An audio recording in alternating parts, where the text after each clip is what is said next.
Hello everybody. आज की इस वीडियो में मैं डिस्कस करने जा रहा हूँ बहुत ही इंपॉर्टेंट कंसेप्ट। एक बहुत ही हॉट टॉपिक हो गया है कंपटीशंस में, ब्लैक बॉडी रेडिएशंस। कई बार पूछ रहा होता है एनर्जी जो है वो कैसे डिपेंड करेगी टेम्परेचर पे 1D 2D और 3D में, और बाकी फिजिकल पैरामीटर्स को भी पूछता रहता है। नंबर ऑफ फोटॉन्स पूछता है 1 डायमेंशन में या वॉल्यूम पे कैसे निर्भर करेंगे, टेम्परेचर पे कैसे करेंगे 3 डायमेंशंस में, 2 डायमेंशन और 1 डायमेंशंस में। साथ साथ एनर्जी की डिपेंडेंसी पूछता है टेम्परेचर पे, सीवी की वैल्यू पूछता है, specific heat at constant volume वो टेम्परेचर पे कैसे डिपेंड करेगी। तो काफ़ी हॉट टॉपिक है।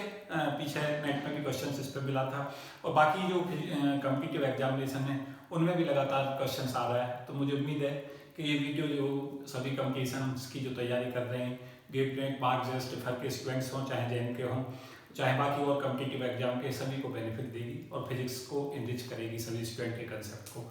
तो सबसे पहले डिस्कस कर रहा हूँ, इसे मैं 3 पार्ट्स में अलग अलग डिस्कशन दूंगा। सबसे पहले डिस्कस करूंगा 3D के लिए। क्वेश्चन है मेरा कि ब्लैक बॉडी के अंदर अगर ब्लैक बॉडी है और उसका वॉल्यूम V है ब्लैक बॉडी का, और सिस्टम जो टेम्परेचर T पे है, तो डिपेंडेंसी हमें पता करनी है। बताना है कि जो डिपेंडेंसी है वो नंबर ऑफ फोटॉन्स जो होते हैं और वो निर्भर करेंगे वॉल्यूम के डायरेक्टली प्रोपोर्शनल। जो एनर्जी है और नंबर ऑफ फोटॉन्स है वो डिपेंड करेंगे टेम्परेचर की पावर क्यूब के ऊपर।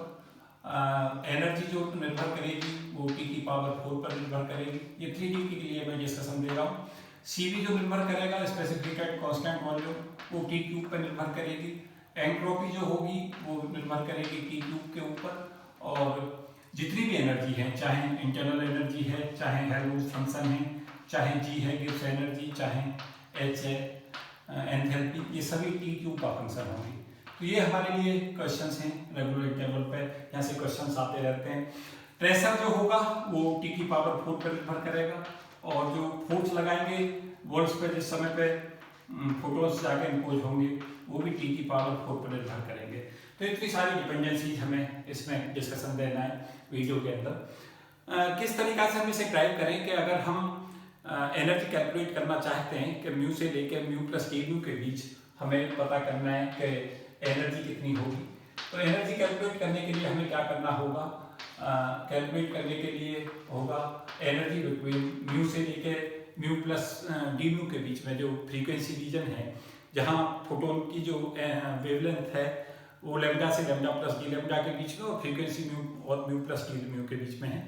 तो वो उसकी जो वैल्यू होती है वो रहती है हमारी 8 pi v mu square d mu upon h cube, और multiplied by h nu upon e की power h nu by k t minus 1। तो ये डिपेंडेंसी है फॉर्मूला। ये एक फोटोन की एनर्जी है। जो फोटोन है वो हार्मोनिक ऑसिलेटर की तरह बिहेव करते हैं, और अगर फ्रीक्वेंसी उनकी न्यू है तो जो ऑक्यूपेशन इंडेक्स होता है, ऑक्यूपेशन इंडेक्स की वैल्यू होती है 1 अपॉन ई की power h nu by k t minus 1, और अगर उसे एच न्यू से मल्टीप्लाई कर देते हैं तो एनर्जी देता है कि एवरेज एनर्जी कितनी होगी। तो ये एवरेज एनर्जी है, ये हमारी डेंसिटी ऑफ मोड है कि जो हमारी डेंसिटी है वो कितनी होगी। साथ साथ इसमें ये भी याद रखें कि जो डेंसिटी है उसमें ट्वाइस से हम मल्टीप्लाई करके लाते हैं इसे, क्योंकि वहाँ पे जो पोलराइजेशन है वो लाइट वेव, क्योंकि जो फोटॉन्स हैं वो ट्रांसवर्स वेव की तरह बिहेव करते हैं, इसलिए उसको ट्वाइस फैक्टर लेते हैं। तो ये हमारी म्यू से म्यू प्लस डी म्यू के बीच में है। तो अगर हम यहाँ से एनर्जी कैलकुलेट करना चाहते हैं फ्रीक्वेंसी म्यू से लेके की वैल्यू को 0 से लेकर इन्फिनिटी तक क्या कर दें, इंटीग्रेट कर दें यू म्यू डी म्यू को। तो यहाँ पे म्यू बराबर 0 से जैसे हम इन्फिनिटी तक लेंगे तो टोटल एनर्जी जो होगी ब्लैक बॉडी के अंदर उसकी वैल्यू हमें पता चलेगी, क्योंकि ये तो हमारी म्यू से म्यू प्लस डी म्यू के बीच में है, और 0 से इन्फिनिटी कर देंगे तो एनर्जी डिपेंडेंसी हमें पता चलेगी। यहाँ से हम क्या करें कि 0 से लेकर इन्फिनिटी ले लें और लिमिट ये वैल्यू पुट कर दें, तो ये वैल्यू हमारी आएगी 8 pi v mu square d mu multiplied by h nu upon h cube. तो ये ब्रैकेट में जो टर्म्स है उसमें ध्यान दें, ई की power h nu by k t minus 1। ये इस पर भी क्वेश्चन आता है, ये जो हमारी ऑक्यूपेशन इंडेक्स कहलाता है, इससे दिखाते हैं ये ऑक्यूपेशन इंडेक्स है। बहुत बार क्वेश्चन इस पर पूछा जाता है ऑक्यूपेशन इंडेक्स की वैल्यू कितनी होती है, ये भी याद रखें, ये भी एक इंपॉर्टेंट कंसेप्ट है, ऑलवेज रिमेंबर रखें, ये हमारा कहलाता है ऑक्यूपेशन इंडेक्स।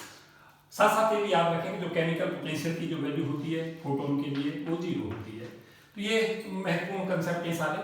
अब हम क्या करें कि जो H U by k T को एक्स मान लें उस देर के लिए, तो म्यू की जो वैल्यू होगी वो यहाँ से हमें पता चलेगी के टी अपॉन एच, यहाँ से म्यू कैलकुलेट कर लें इंटू एक्स, और डी म्यू जो आ जाएगा वो आ जाएगा के T upon H into D x.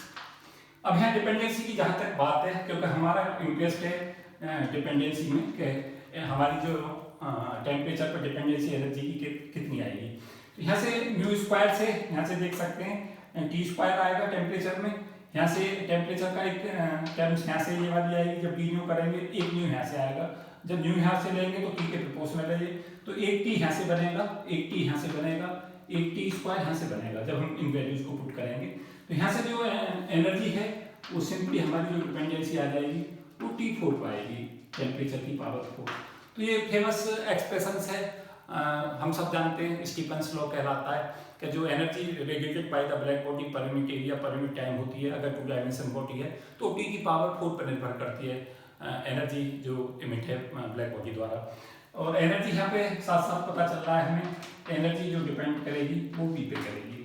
तो energy directly proportional to volume, जैसे क्वेश्चंस वहाँ पर पूछ सकता है कि 2 बॉडी हैं, 2 ब्लैक बॉडी हैं, एक के का जो टेम्परेचर है उसका भी T है, दूसरी का भी टेम्परेचर T है, एक का वॉल्यूम V है, दूसरे का वॉल्यूम 2V है, तो एनर्जी पूछता है कि एनर्जी बताएं किसमें ज़्यादा होगी। तो 2V वाला जो कंटेनर होगा उसमें एनर्जी ज़्यादा होगी, क्योंकि एनर्जी डायरेक्टली प्रोपोर्शनल करती है वॉल्यूम के ऊपर निर्भर। तो ये 2 एक्सप्रेशन हमारे यहाँ से हमें पता चले।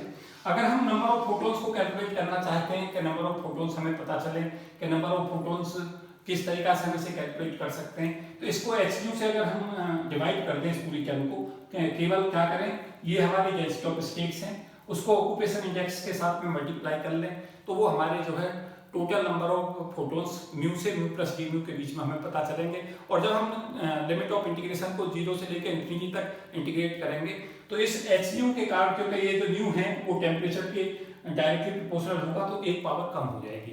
तो यहाँ पे जो नंबर ऑफ फोटोन्स हैं उसके लिए मैंने कंसेप्ट बताया, अभी समझा रहा था, नंबर ऑफ फोटोन्स V के प्रोपोर्शनल चलेंगे, सिंगल हमें चलना है, इस टाइप को नहीं लेंगे नंबर ऑफ फोटोन्स में, केवल और बाकी इस टाइप को लेंगे, क्योंकि डेंसिटी ऑफ स्टेट को ऑक्यूपेशन इंडेक्स से अगर हम मल्टीप्लाई कर देते हैं तो हमें पता चल जाता है कुल total number of photons cavity के अंदर कितने हैं। वो सबसे पहले हम निकाल लेंगे म्यू से म्यू प्लस डी म्यू के बीच में, और फिर उसे 0 से इंफिनिटी तक इंटीग्रेट करके टोटल नंबर ऑफ फोटोन्स हम कैलकुलेट कर सकते हैं। तो नंबर ऑफ फोटोन्स V पर निर्भर करेंगे, नंबर ऑफ फोटोन्स जो है वो T क्यूब पर निर्भर करेंगे। तो ये दोनों डिपेंडेंसी हमारी यहाँ से निकल जाएगी। ये मैंने यहाँ एक्सप्रेशंस में डिस्कस किए हैं, देखो ये दोनों मैंने यहाँ बता रखा है। इस पर भी क्वेश्चन तैयार रखें, कहेगा कि अगर एक कैविटी है उसका वॉल्यूम V से 2V कर दिया जाता है, टेम्परेचर T से 2P कर दिया जाता है, तो नंबर ऑफ फोटोन्स जो है उसके अंदर अगर कैलकुलेट हमें करना है ब्लैक बॉडी के अंदर, तो वॉल्यूम अगर ट्वाइस कर दिया जाता है तो नंबर ऑफ फोटोन्स ट्वाइस हो जाएंगे, अगर टेम्परेचर को ट्वाइस कर दिया जाता है तो 8 टाइम्स हो जाएंगे पहले के मुकाबले, क्योंकि number of photons T cube पर निर्भर कर रहे हैं, नंबर ऑफ फोटोन्स वॉल्यूम पर निर्भर कर रहे हैं। साथ साथ ये याद रखें कि एनर्जी की जितनी भी डिपेंडेंसी होती है वो एनर्जी सदा जो एनर्जी रहती है, चाहे वो हेल्महोल्ट्ज एनर्जी है चाहे गिब्स एनर्जी है, वो सारी डिपेंडेंसी सेम रखती हैं। तो यहाँ से हम बता सकते हैं कि जो एनर्जी के करस्पॉन्डिंग E है जैसे डिपेंड करेगा, उसी तरीका से F करेगा, उसी तरीका से G करेगा, उसी तरीका से H करेगा। तो ये डिपेंडेंसी T4 पर आ जाएंगी, जो मैंने यहाँ पे डिस्कस की है कि जो एनर्जी है वो चारों जो है यहाँ पे ये कर लें, करेक्ट करें इसे, तो ये T4 का होगा। तो ये UFGH जो होगा वो T की पावर 4 पर निर्भर करेगा, इसको करेक्ट कर लें। जो एनर्जी है CV जो होता है वो एनर्जी रेडिएटेड जितना ब्लैक बॉडी के द्वारा हो रही है वो उसमें टेम्परेचर से उसे डिवाइड करेंगे, तो T4 पे जो डिपेंडेंसी थी वो बाई T से उसे डिवाइड करेंगे तो एंट्रोपी T क्यूब का फंक्शन हो जाएगी। तो हम इजीली बता सकते हैं कि S जो है वो फंक्शन T क्यूब का होगा। CV जो होता है वो Q/T जैसे हम करेंगे CV में हम, तो वो CV जो होगा वो CV की वैल्यू यहाँ पे जो आती है डिपेंडेंसी वो 3S के इक्वल होगी, और S के ऊपर T क्यूब पर निर्भर कर रहा है तो CV भी हमारा T क्यूब पर निर्भर करेगा। तो ये हमारी डिपेंडेंसी है, जो एनर्जी T4 पर, CV T क्यूब पर, S T क्यूब पर, UFGH T4 पर। जैसे जैसे एनर्जी निर्भर करती है प्रेशर ऐसे डिपेंड करता है, फोर्स उसी तरीका से डिपेंड करता है, डायरेक्टली प्रोपोर्शनल होती हैं। तो यहाँ पे प्रेशर और फोर्स जो है वो T4 पे निर्भर करेगा, जो फोटोन्स जाके इम्पोज होंगे वो जो प्रेशर और फोर्स लगाएंगे।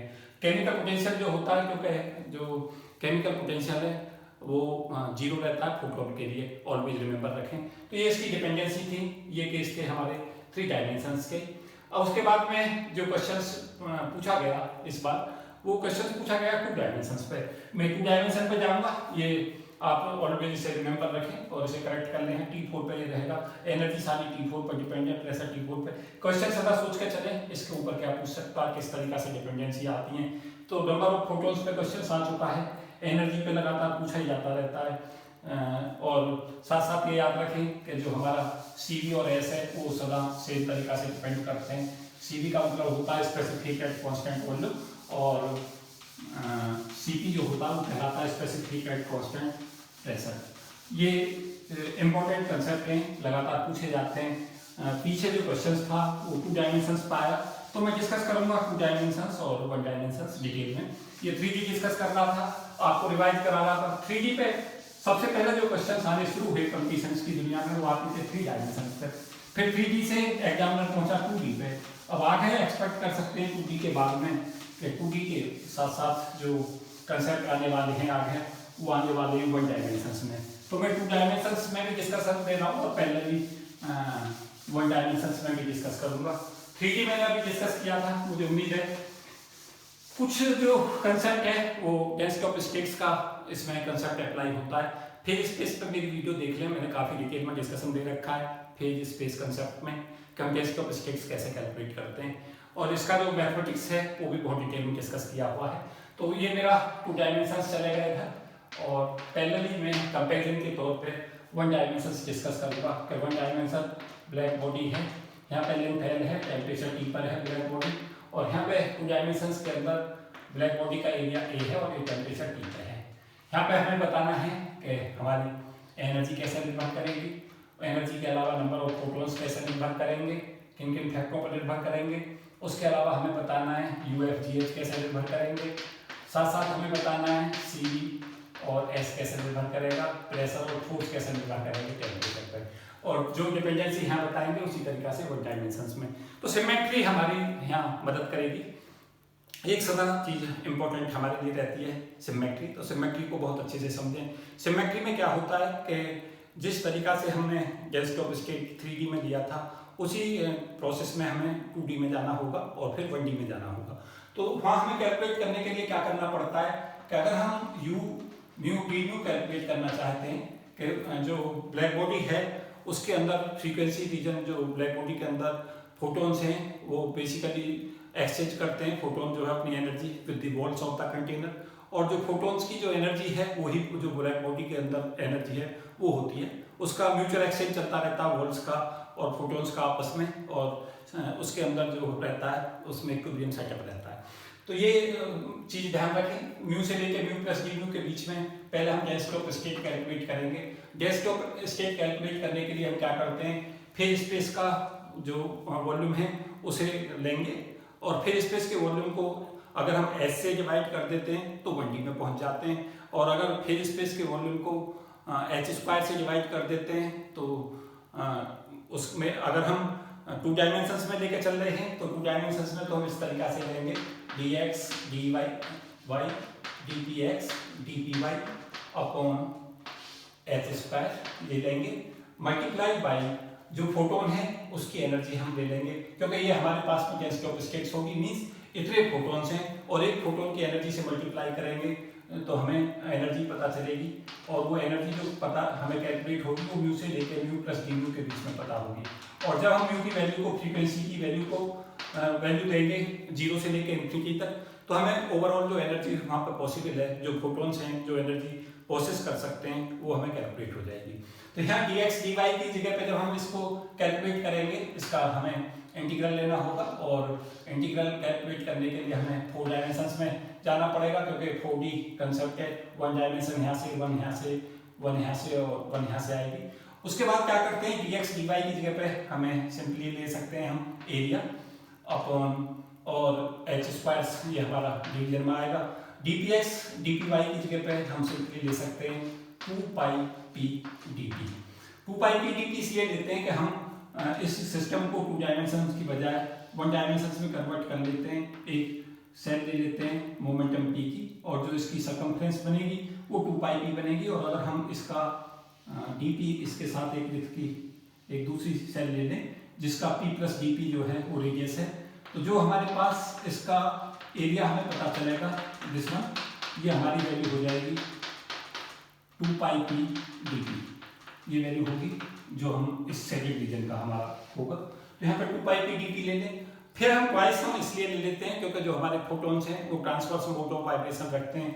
फोटॉन्स बेसिकली इस तरीका से चलता है, तो इसके जो मोड ऑफ वाइब्रेशन है वो ट्वाइस हो जाते हैं, एक अपवर्ड डायरेक्शन में, एक डाउनवर्ड डायरेक्शन में। तो ट्वाइस फैक्टर से हम इसे इसलिए मल्टीप्लाई करते हैं, मल्टीप्लाई बाई ये फैक्टर्स ऐसा रखें अपॉन e की power h nu by kT minus 1। उसके बाद क्या करें कि फोटोन को हम जानते हैं कि फोटोन का जो रेस्ट मास है वो जो होता है वो 0 होता है, और एनर्जी मोमेंटम रिलेशंस फोटोन के लिए होता है E बराबर Cp, और फोटोन की जो एनर्जी होती है वो h न्यू होती है। तो E बराबर Cp ले लें, E बराबर h न्यू ले लें। तो यहाँ से हमें कैलकुलेशंस मिल जाएगा। P की जो वैल्यू है वो यहाँ से इन दोनों से ले सकते हैं, h न्यू बाई c, और dp जो हमें कैलकुलेट हो जाएगा वो h अपॉन c और d। इन दोनों वैल्यूज को यहाँ उठा के रखें इस एक्सप्रेशंस में, और यहाँ से हम कैलकुलेशन दे दें। टोटल एनर्जी कैलकुलेट करने के लिए फिर से वही लिमिट ले लें, न्यू से लेके 0 से लेके इन्फिनिटी तक, और देखें कहाँ कहाँ हमारे पास में वैल्यूज मिलेंगी। तो यहाँ से हमारा एक h कैंसिल आउट हो जाएगा, तो केवल एक h रह जाएगा। जैसे हम इसे कैंसिल आउट कर देंगे, ये जो वैल्यू है जो हमें यहाँ से वैल्यू होकर आ रही है u इजिकल टू, यहाँ से देखें 2π ये है, 2 ये है और a ये है, तो 4π a अपॉन h स्क्वायर ये आ जाएगा, h आ जाएगा यहाँ से, क्योंकि एक पावर यहाँ कम हो गई है। और यहाँ से देखें, यहाँ से आएगा हमारा h न्यू बाई c, और यहाँ से आएगा h upon c d new.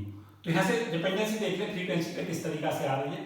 तो यहाँ से p की वैल्यू को हम पुट कर दें h न्यू बाई c, और dt को रख दें h upon c d nu, और multiply by nu upon e की power h nu by kT minus 1। ये हमारे पास एक्सप्रेशन आ जाएगा। h न्यू बाई kT को x रख दें, और h न्यू बाई kT को जैसे x रखेंगे तो न्यू की वैल्यू यहाँ से हमें कैलकुलेट हो जाएगी kT अपॉन h इंटू जो वैल्यू है x के ऊपर, तो d न्यू यहाँ से हमें वैल्यू हो जाएगा kT upon h into dx। अब देखें डिपेंडेंसी में हमारा x से कुछ लेना देना नहीं, क्योंकि हमारा जो पर्पज है वो टेम्परेचर डिपेंडेंसी देखना है। तो टेम्परेचर डिपेंडेंसी और एरिया पे देखें एनर्जी कैसे निर्भर करेगी, u प्रोपोर्शनल टू a होगा। देखें इस एक्सप्रेशन में, साथ साथ यहाँ से जो एक टेम्परेचर पावर 1T यहाँ से आएगा, 1T यहाँ से आएगा, डी की वैल्यू जब यहाँ ले रहे हैं हम 1T पावर यहाँ से आएगी, और एक यहाँ से आएगा, तो u जो आ रहा है वो डिपेंडेंसी आएगी T के ऊपर। तो यहाँ पावर एक कम हो गई, जो हमारे पास 3 डायमेंशंस में थी एनर्जी वो निर्भर कर रही थी T4 पर, यहाँ एनर्जी T के ऊपर डिपेंड कर गई। तो एनर्जी T के ऊपर निर्भर करेगी, U प्रोपोर्शनल टू A होगा। अगर हम पता करना चाहते हैं नंबर ऑफ फोटॉन्स को, तो उसी पैटर्न को अपनाएं। यहाँ पे h न्यू कंसीडर हमें नहीं करना होगा अगर हम फोटॉन्स की वैल्यू को कैलकुलेट कर रहे हैं। केवल और केवल गैस ऑफ स्टेट को ऑक्यूपेशन इंडेक्स से मल्टीप्लाई करें, और फिर से डिपेंडेंसी जब हम देखेंगे तो नंबर ऑफ फोटॉन्स जो हमारे डिपेंड करेंगे वो A पर निर्भर करेगा, और नंबर ऑफ फोटॉन्स जो डिपेंड करेंगे वो T क्यूब पर निर्भर करेगा। तो यहाँ पे एक पावर कम हो जाएगी, T स्क्वायर पे करेगा। T क्यूब जो करता है वो करता है 3 डायमेंशंस में, और जो 2 डायमेंशंस में नंबर ऑफ फोटॉन्स है वो T स्क्वायर पे। एनर्जी से पावर कम कर दें, इस कंसेप्ट को सदा याद रखें कि अगर हम 3D में ले रहे हैं number of photons, number of photons 3 dimensions में करते हैं निर्भर n प्रोपोर्शनल टू b और n प्रोपोर्शनल टू t। अगर हम 2 डायमेंशंस में लेके चल रहे हैं तो नंबर ऑफ फोटॉन्स में T स्क्वायर हो जाएगा, नंबर ऑफ फोटॉन्स जो है डायरेक्टली प्रोपोर्शनल टू एरिया होंगे। अब देखो क्वेश्चंस किस तरीका से यहाँ पे बनता है। क्वेश्चंस ऐसे पूछ सकता है कि एक स्फेरिकल कैविटी है जिसकी रेडियस r है, एक दूसरी जो है कैविटी है जिसकी रेडियस 2r है, इनके दोनों के टेम्परेचर T हैं, और जो स्फेरिकल की शेप है जो कैविटी है उसकी स्फेरिकल कैविटी है, और कहता है कि स्फेरिकल कैविटी के बाद पूछता है कि नंबर ऑफ फोटॉन्स बताएं किसमें ज़्यादा होंगे और कितने होंगे। तो यहाँ पे स्फेरिकल में हमें पता चला यहाँ पे n प्रोपोर्शनल टू b है, तो यहाँ प्रोपोर्शनल टू r क्यूब हो जाएगा।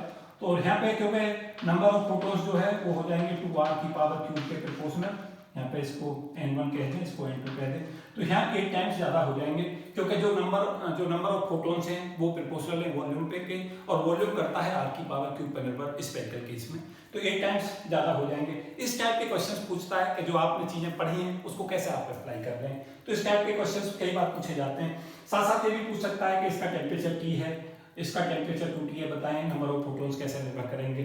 तो कई बार टेम्परेचर पर डिपेंडेंसी, कई बार वॉल्यूम पर डिपेंडेंसी, कई बार रेडियस पे, कई बार दोनों पे एक साथ डिपेंडेंसी, इस टाइप के क्वेश्चंस पूछे जाते हैं। यहाँ पे क्वेश्चंस तुम्हारा जो पीछे पूछा गया CV पूछी गई कि CV किस तरीका से निर्भर करेगी, तो CV जो होता है वो du/dt के प्रोपोर्शनल होगी, तो CV जो डिपेंडेंसी होगी वो T² पर निर्भर करेगी, तो U क्योंकि T³ पर निर्भर कर रहा है तो यहाँ CV जो होगा वो T² पर निर्भर करेगा। तो ये हमारी डिपेंडेंसी थी 2 डायमेंशंस में।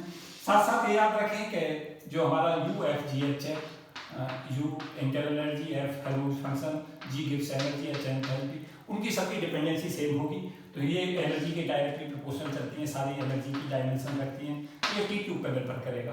तो ये जो एक्सप्रेशंस हैं उन्हें रिमेंबर रखें, साथ साथ ये याद रखें कि इन पे क्वेश्चंस किस तरीका से पूछे जा सकते हैं। तो ये डिस्कशन था मेरा, जो केस था वो था 2 डायमेंशंस पे, यहाँ से क्वेश्चंस पूछा गया था नेट में।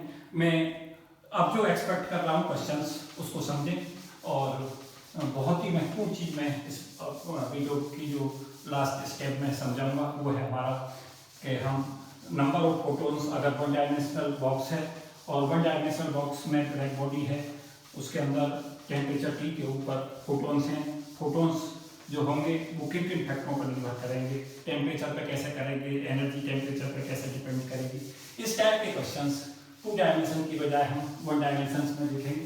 साथ साथ ये भी याद रखना कि जो हमारा 2 डायमेंशंस का केस था उसमें जो डिपेंडेंसीज हैं उनकी एक टेबल में बना के दे रहा हूँ, मुझे उम्मीद है कि वो आपको निश्चित तौर से लाभ देगी। और कंपेरिजन भी सदा याद रखना 1 डायमेंशंस, 2 डायमेंशंस और 3 डायमेंशंस का। तो मैं इसे जो पार्ट्स में बांट रहा हूँ उसे एक टेबल बनाकर आपको समझाता हूँ, 3D टेबल, और ये 2D के लिए, ये 1 डायमेंशंस के लिए, और फिर साथ साथ 1 डायमेंशंस का डेरिवेशंस भी एक्सप्लेन करूँगा ब्रीफ में। 2 डायमेंशंस में अगर हमसे पूछता है एनर्जी की डिपेंडेंसी, 2 डायमेंशंस में पूछता है तो हम लगाएं T³, यहाँ पर डिपेंडेंसी अगर पूछता है तो लगाएं T⁴। इसी सिमेट्री में हम देख सकते हैं यहाँ T4 है 3 डायमेंशंस में, 2 डायमेंशंस में T³ है, तो 1 डायमेंशंस में जो एनर्जी होगी एक पावर कम कर दें T², तो एक एक पावर कम होती जा रही है। हम देखें सिमेट्री से, यहाँ T4 थी 3 डायमेंशन में, energy directly proportional to T⁴, 2 dimension में T³ थी और 1 डायमेंशन में T² हो जाएगी। उसी तरीका से CV में एक एक पावर कम कर दें, जो भी यहाँ पे है, ये हो जाएगा हमारा T³, यहाँ पर डिपेंडेंसी हो जाएगी T² और यहाँ डिपेंडेंसी हो जाएगी T। एंट्रोपी जो हमारी S होती है वो CV की डायरेक्टली प्रोपोर्शनल चलती है, तो ये भी सिमिलर चलेंगी, T³, T² और T पे डिपेंड। अगर वो पूछता है हमसे एनर्जी कोई सी भी UFGH में, अगर कोई सी भी वैल्यू पूछता है, E और U का मेरा मतलब सेम ही है, तो यहाँ पे जो UFGH है वो भी हमारी एनर्जी की डायरेक्टली प्रोपोर्शनल करेगी, तो T4, T³ और ये जो वैल्यू है ये T², तो एक एक पावर कम हम इसमें कर सकते हैं। उसके अलावा अगर हमसे पूछता है बाकी की चीज़ों में, नंबर ऑफ फोटॉन्स पूछता है, तो नंबर ऑफ फोटॉन्स यहाँ टेम्परेचर पर जो डिपेंड करते हैं वो मैंने अभी समझाया ही था, T³ के प्रोपोर्शनल चलते हैं और वॉल्यूम पर निर्भर करते हैं। यहाँ पर नंबर ऑफ फोटॉन्स जो होंगे वो T² पर निर्भर करेंगे और एरिया पर निर्भर करेंगे। यहाँ नंबर ऑफ फोटॉन्स T पर प्रोपोर्शनल होंगे और एरिया पर डिपेंड होंगे। तो ये कुछ मैंने डिपेंडेंसी यहाँ पर बताई है, आपको कैलकुलेट करनी भी सिखाई है। 1 डायमेंशंस में हम किस तरीका से चीज़ों को लेकर चलते हैं उसको मैं आपको समझाता हूँ थोड़ा ब्रीफ में, और इस 1D पे खास फोकस रखें। मैं इसलिए आपसे कह रहा हूँ कि ये मोस्ट इंपॉर्टेंट इसलिए है क्योंकि 3 डायमेंशंस पे लगातार क्वेश्चंस आते रहे। 2 डायमेंशंस पे मैंने क्वेश्चंस देखा, मुझे पहले से उम्मीद थी कि क्वेश्चंस आएगा, तो 2D पे आ गया, और अब मैं आगे के लिए भी प्रोजेक्ट किए दे रहा हूँ कि आगे क्वेश्चंस 1 डायमेंशंस पे आएगा और इसी पैटर्न पे क्वेश्चंस पूछेगा, या तो एनर्जी पूछेगा, टेम्परेचर पे कैसे डिपेंड करेगी 1 डायमेंशंस ब्लैक बॉडी के लिए, या CV पूछेगा, या S पूछेगा, एंट्रोपी कैसे निर्भर करेगी। तो कुछ ना कुछ डिपेंडेंसी पे क्वेश्चंस जो है वो आने वाला है। तो इसे हम कैसे कैलकुलेट करें, उसी पैटर्न पर चलें। जो कैलकुलेशन हम करें यू म्यू डी म्यू ले लें कि अगर हमारी लेंथ एल का एक ब्लैक बॉडी है, उसका टेम्परेचर टी है, तो उसकी जो एनर्जी है पहले हम डेंसिटी ऑफ स्टेट उसमें कैलकुलेट कर लें। डेंसिटी ऑफ स्टेट कैलकुलेट करने में जब हम dx लेंगे तो एल आ जाएगा उसका इंटीग्रेशन, और जब हम dpx लेके चलेंगे तो dpx हमारे लिए बहुत इंपॉर्टेंट हो जाएगा, क्योंकि वो dpx जो होगा वन डायमेंशंस के लिए अगर हम केवल px लेके चलें तो dpx को हम सिंपली लिख सकते हैं ट्वाइस फैक्टर इसलिए ले लें क्योंकि टू मोड ऑफ वाइब्रेशंस होते हैं, और यहाँ पे dpx को सिंपली लिख दें इनटू h से इसको डिवाइड करें, क्योंकि हमारी कुल मोड ऑफ वाइब्रेशंस हमें यहाँ से पता चलेंगे कि कुल जो हमारे डेंसिटी ऑफ स्टेट है वो कितनी है। तो डेंसिटी ऑफ स्टेट्स का जो मतलब होता है वो ये होता है कि कुल वहाँ पर कुल कितनी स्टेट्स ऐसी हैं जिनमें फोटोन रह सकता है, और उनमें अगर हम ऑक्यूपेशन इंडेक्स से मल्टीप्लाई कर देते हैं तो हमें ये पता चल जाता है कि कुल कितने फोटोन्स वहाँ पर हैं। अगर हम उसको कुल नंबर ऑफ फोटोन्स को एनर्जी से मल्टीप्लाई कर देते हैं एच न्यू से, तो हमें पता चल जाता है कि वहाँ पे एनर्जी कितनी है। और अगर हम इंटीग्रेशंस कर देते हैं फ्रीक्वेंसी का म्यू से लेके 0 से लेके इन्फिनिटी तक, तो टोटल फोटोन्स कितनी एनर्जी रखेंगे वो तो जो हमने कैलकुलेट किया था वो फ्रीक्वेंसी म्यू पे एनर्जी पता चलेगी। और जब हम म्यू से म्यू प्लस डी म्यू के बीच में लेके चलते हैं पहले, और फिर उसे म्यू बराबर 0 से लेके इन्फिनिटी तक उसको इंटीग्रेट कर देते हैं, तो ये हमारे पास में होगा मल्टीप्लाइड बाई जो फोटोन की एनर्जी है उससे इसे मल्टीप्लाई कर दें एच न्यू अपॉन ई की power h nu by k t minus 1। फिर उसी तरीका से चलें, ई की जगह पर रख दें ई बराबर सी पी, सी यहाँ पे वेलोसिटी ऑफ लाइट है, पी मोमेंटम है, ई एनर्जी है फोटोन की, और ई बराबर एच न्यू। तो यहाँ से पी हमें कैलकुलेट हो जाएगा, पी की वैल्यू हो जाएगी एच न्यू बाई सी, और डी पी जो हमारा कैलकुलेट हो जाएगा एच अपॉन सी और डी न्यू। इसको यहाँ पर पुट कर दें, इसे मैंने डी पी एक्स ले रखा है तो डी पी भी ले सकते हैं, वो एक ही मतलब है उसका। तो यहाँ से हमें u mu d mu calculate हो जाएगा, और इसकी वैल्यू हमें पता चलेगी 2l अपॉन एच, और डी पी की वैल्यू हम रख दें एच अपॉन सी और d nu multiplied by h nu upon e की power h nu by k t minus 1। ये हमारा एनर्जी हमें पता चली म्यू से लेकर म्यू प्लस डी म्यू के बीच में। यहाँ पे अगर डिपेंडेंसी की बात करें तो म्यू बराबर 0 से लेकर इन्फिनिटी तक हम ओवरऑल इंटीग्रेट इसे कर दें म्यू बराबर 0 से लेकर इन्फिनिटी तक, और फिर उसी तरीका से H nu by k T को एक्स ले लें, तो न्यू की वैल्यू यहाँ से हमें कैलकुलेट हो जाएगी फ्रीक्वेंसी की के T upon H into x, और डी में हमें पता चलेगा के T upon H into D x, ये हमें पता चल जाएगा। तो यहाँ से जो टोटल एनर्जी है उसे मैं इसे दिखाई दे रहा हूँ, ई और यू मेरा एक ही मतलब है उसका, ई और यू जो प्रोपोर्शनल होगा टोटल एनर्जी वो देखें डिपेंडेंसी, तो डी म्यू से टेम्परेचर एक पावर यहाँ से मिलेगी और एक पावर यहाँ से मिलेगी, तो ये टी स्क्वायर पर निर्भर करेगा यू की वैल्यू, तो एनर्जी जो है वो टी स्क्वायर पे है। तो मैंने यहाँ पे पहले बताया था कि वन डायमेंशंस में एनर्जी टी स्क्वायर पे होगी। सिमेट्री भी हमें ये सजेशन दे रही थी, और एनर्जी जो होगी वो यहाँ पे लेंथ पर निर्भर करेगी। तो energy will be the function of the length of the container जिसके अंदर फोटॉन्स भरे हुए हैं ब्लैक बॉडी के अंदर, और जो उसके अलावा ये हम सब जानते हैं कि यू एफ जी एच वो सब सिमिलर डिपेंड करते हैं, टी टी स्क्वायर पे डिपेंड करेगा। नंबर ऑफ फोटॉन्स के लिए एक पावर कम कर दें, नंबर ऑफ फोटॉन्स जो होगा वो टी पर निर्भर करेगा। तो ये हमारे क्वेश्चंस हो जाएंगे। एनर्जी सारी जो डिपेंडेंसी हैं उन्हें लिख दें, जो एनर्जी हैं वो ई एफ जी एच वो सभी डिपेंड इस पर करेंगे टी स्क्वायर पर, और एनर्जी लेंथ पर निर्भर करेगी, और नंबर ऑफ फोटॉन्स जो टी पर डिपेंड करेंगे। सीवी जो करेगा वो डी अपॉन डी टी जब हम करेंगे तो सीवी जो होगा वो एनर्जी अपॉन टेम्परेचर जैसे लेकर चलेंगे तो सीवी जो एक पावर कम हो जाएगी, तो सीवी जो है हाँ ये यहाँ देख रहे हैं हम सीवी जो है वो टी के प्रोपोर्शनल है। तो यहाँ डिपेंडेंसी हमारी आ जाती हैं, एनर्जी टी स्क्वायर पे, सीवी टी के प्रोपोर्शनल, एस टी के proportional, E F G S T square के प्रोपोर्शनल, और यहाँ पे एरिया की बजाय लेंथ ले लें, नंबर ऑफ फोटॉन्स जो है वो टेम्परेचर का और लेंथ पर निर्भर करेंगे। तो ये बहुत ही इंपॉर्टेंट है, यहाँ से क्वेश्चंस की मुझे पूरी उम्मीद है कि यहाँ से क्वेश्चंस आने वाला है, आने वाला जो आगे समय है वो यहाँ पे क्वेश्चंस आएगा। तो ये वन डायमेंशंस के जो कंसेप्ट है इसको पूरी टेबल को तैयार रखें, 2D को तैयार रखें और 3 डायमेंशंस को तैयार रखें। तो मुझे उम्मीद है कि जो मैं डिस्कशन दे रहा था, जो ये कंसेप्ट समझा रहा था, वो सब आपकी समझ आए होंगे। और सदा सिमेट्री से देखो, अगर आप हमें पेपर के अंदर कई बार क्या होता है, हमारे पास समय नहीं होता, हमें नहीं पता होता कि हम किस तरीका से क्वेश्चन को सॉल्व करें। तो देखो सिमेट्री हमें किस तरीका से मदद करती है और किस तरीका से हम सिमेट्री का यूज कर सकते हैं। जब हमें ये पता है कि जो एनर्जी है वो 3 डायमेंशंस में T4 पर निर्भर कर रही है, तो हम सोचें कि जो डेंसिटी ऑफ स्टेट्स है उसमें पावर जो होगी वो एक कम हो जाएगी, और इसलिए फ्रीक्वेंसी जो टी के प्रोपोर्शनल है वहाँ पावर फ्रीक्वेंसी पे एक कम होगी, तो एनर्जी में भी एक पावर कम हो जाएगी। तो एनर्जी 2 डायमेंशंस में टी क्यूब आ गई। तो जब हम 3 से 2 पे गए, यहाँ पे एक पावर कम हो गई, तो सिमेट्री से हम देख सकते हैं एक पावर 2 1 डायमेंशंस में कम करते हैं। सिमिलरली आगे चले, सीबी में भी यही पैटर्न अपनाएं। एक स्टेबल को अगर हम याद कर लेते हैं तो उसी से हमें काफ़ी मदद मिल जाती है। सीबी में एक पावर कम करते चले जाएं टेम्परेचर की, यहाँ पर टी क्यूब, यहाँ टी स्क्वायर, यहाँ पे टी हो जाएगा। सीबी और एस दोनों टेम्परेचर पर सेम डिपेंड करते हैं, तो सिमिलर रखें। उसके अलावा ई एफ जी एच जितनी भी एनर्जी होती है वो टेम्परेचर पर सिमिलर डिपेंडेंसी होती है, तो उस कंसेप्ट को अप्लाई कर दें।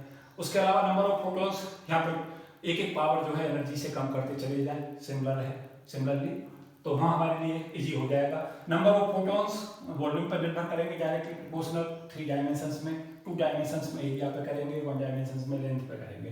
तो बहुत बहुत यूजफुल और बहुत इंपॉर्टेंट कंसेप्ट इसमें मैं डिस्कस कर रहा था। तो मुझे उम्मीद है कि ये आपके लिए काफ़ी बेनिफिट देगी और आपके जो कॉम्पिटिशन्स में आपके कॉन्फिडेंस को भी बढ़ाएगी और आपके जो थिंकिंग जो अप्रोच है उसको भी बढ़ाने में सहायक होगी।